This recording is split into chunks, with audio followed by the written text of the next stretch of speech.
கிறிஸ்துவுக்குள் பிரியமானவர்களே, இந்த நாளுக்கான தினசரி தியான வசனம் மத்தேயு எழுதின சுவிசேஷம் 18வது அதிகாரம் 5வது வசனம். மத்தேயு 18:5, மேத்யூ 18:5.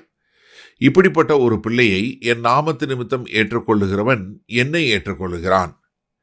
இப்போ முதலாவதுல யார் பெரியவங்கன்னு கேள்வி கேட்டாங்க. கர்த்தர் ஒரு சிறு பிள்ளையை எடுத்து வச்சு, நீங்கள் மனம் திரும்பி வந்தாதான், இந்த பிள்ளையை போல மனம் திரும்பி வந்தாதான் ராஜ்யத்தில் வருவீங்கன்னு சொல்லிட்டு, இந்த பிள்ளையை போல யார் மனத்தாழ்மையாக வர்றீங்களோ அவங்க தான் பரலோக ராஜ்யத்துக்குள்ளே வர முடியும்னு சொல்லிட்டாரு. இப்போ அப்படி வர்ற பிள்ளைய நீங்கள் ஏற்கனவே ராஜ்யத்தில் உள்ளவங்க ஏற்றுக்கொள்றீங்கன்னா, அவரை யாரை ஏற்றுக்கொண்டதுக்கு சமம்? கர்த்தராகிய இயேசு கிறிஸ்துவ. இப்போ பரலோக ராஜ்யத்தில் நீங்கள் இருக்கிறீங்க, ஏன்னா நீங்கள் உள்ளே வந்துட்டீங்க, கர்த்தரை சார்ந்து நீங்கள் கர்த்தரை ஏற்றுக்கொண்டீங்க. நீ என்கிட்ட ஒன்றுமே இல்லை ஆண்டவரே, நான் முழுக்க உம்மை நம்பி இருக்கிறேன்னு சொல்லி கர்த்தராகிய இயேசு கிறிஸ்துவை ஏற்றுக்கொண்டீங்க. அதன் மூலமாய் நீங்கள் கர்த்தருக்கு உகந்தவங்களாக வந்துட்டீங்க. சரியா? இப்போ உங்களுக்கு கர்த்தரை ஏற்றுக்கொண்ட நீங்கள் இப்போ ராஜ்யத்தில் புதுசாக ஒருத்தர் ஏற்றுக்கொள்ள வர்றார். புதிதாக ஒரு பிள்ளை பிறந்தது போல புதுசாக ஒருத்தர் கர்த்தரை ஏற்றுக்கொள்ளுகிறார். அவரை எப்படி நம்ம ஏற்றுக்கொள்கிறோம்? அவங்கள எப்படி ஏற்றுக்கொள்வது என்ன? எப்படி ஒரு சிறு பிள்ளை வந்துச்சுன்னா அந்த பிள்ளை பாதுகாக்கப்படுவதற்கு, பராமரிக்கப்படுவதற்கு, போஷிக்கப்படுவதற்கு, கர்த்தரை சார்ந்து வாழ்வதற்கு எப்படி என்னென்ன காரியங்கள் செய்யணுமோ அது எல்லாம் யாருக்கு செய்கிறோம்? சிறு பிள்ளை புதுசாக வந்த விசுவாசிகளுக்கு செய்கிறீங்க. அது யாருக்கு செய்கிறதா சமம்? கர்த்தராகி இயேசு கிறிஸ்துவுக்கு செய்வதாக சமம் என்று சொல்கிறார். ஏன்னா ஏற்கனவே மத்தேயு 10வது அதிகாரம் 40வது வசனம் பார்த்தோம். உங்களை ஏற்றுக்கொள்ளுகிறவன் என்னை ஏற்றுக்கொள்ளுகிறான், என்னை ஏற்றுக்கொள்ளுகிறவன் என்னை அனுப்பினவரை ஏற்றுக்கொள்ளுகிறான். அப்போ என்ன, நீங்கள் ஒரு அழகாக ஒரு நேர்த்தியாக சொல்லக்கூடிய ஒரு காரியம் என்ன? நீங்கள் ஒரு சிறு பிள்ளை போல புதிதாக ரட்சிக்கப்பட்டு வர்ற விசுவாசியை ஏற்றுக்கொள்ளும் போது நீங்கள் கர்த்தராகிய இயேசு கிறிஸ்துவை ஏற்றுக்கொள்வதாக சமம். இதனுடைய எதிர்மறை என்னங்க? புதிதாக பிறந்த ஒருத்தனை ஏற்றுக்கொள்ளலைன்னா நீங்கள் என்ன பண்ணுறீங்க? கர்த்தரை ஏற்றுக்கொள்ளலைன்னு அர்த்தம். ஒரு புதுசாக ஒரு ரட்சிக்கப்பட்டு புதுசாக சபைக்குள்ளே வர்றவனை நிராகரிச்சிங்கன்னா என்ன அர்த்தம்? நீங்கள் அவனை புதுசாக வந்தவனை நிராகரிக்கிறது இயேசு கிறிஸ்துவை நிராகரிக்கிறது சமம். ஒரு புதுசாக வந்தவனை உதாசீனப்படுத்துவது யாரை உதாசீனப்படுத்துவதற்கு சமம்? இயேசு கிறிஸ்துவ உதாசீனப்படுத்துவதற்கு சமம். அப்போ என்னென்னா, நம்ம அவரை ஏற்றுக்கொள்ளும் போது கர்த்தரை ஏற்றுக்கொள்ளுகிறோம், ஒரு புதிதாக வரக்கூடிய ஒரு ஆளை. அப்போ ஒரு சபை என்கிற அமைப்பில் ஒருத்தர் உள்ள வருவதற்கு, ஏன்னா சபை பரலோக ராஜ்யம் ரெண்டும் ஒன்று தான். ஏன்னா பரலோக ராஜ்யத்தில் வருவதற்கு முதலாவது ஒரு மனுஷனுக்கு என்ன தேவை? கர்த்தராகிய இயேசு கிறிஸ்து வேணும். ஏன்னா கர்த்தர் சொன்னார், நானே வழியும் சத்தியமும் ஜீவனுமாய் இருக்கிறேன், என்னை அல்லாமல் ஒருவனும் உள்ளே வரமாட்டான்.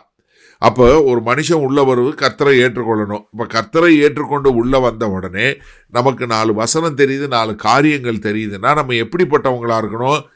அப்படி புதிதாக வரக்கூடிய மக்களை எடுத்து உற்சாகப்படுத்தி தேவனுக்குள்ளே கட்டுறவங்களா வரணும். அப்போ தான் நம்ம என்ன பண்ணுவோம்? கர்த்தருக்கென்று வாழக்கூடிய மக்களாக வாழுவோம். சரி, இதனால் இந்த வசனத்தை நம்ம எப்படி எடுத்துக்கொள்வது? அதாவது நீங்கள் எப்போவுமே என்ன பண்ணுங்கன்னா, ஒதுக்கி வைக்கப்பட்ட இல்லை தள்ளுண்ட ஒரு தாழ்மையான மக்களை நீங்கள் என்ன பண்ணுங்கன்னா மதிப்பும் மரியாதையும் கொடுங்க.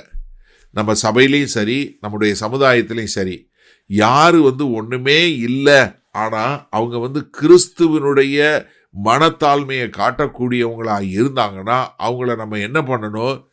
வரவேற்கணும். வரவேற்று அவர்களுக்கு வேண்டிய காரியங்களை செய்யணும். காரணம் என்னென்னா, அவங்கள வரவேற்கும் போது என்ன பண்ணுறீங்க?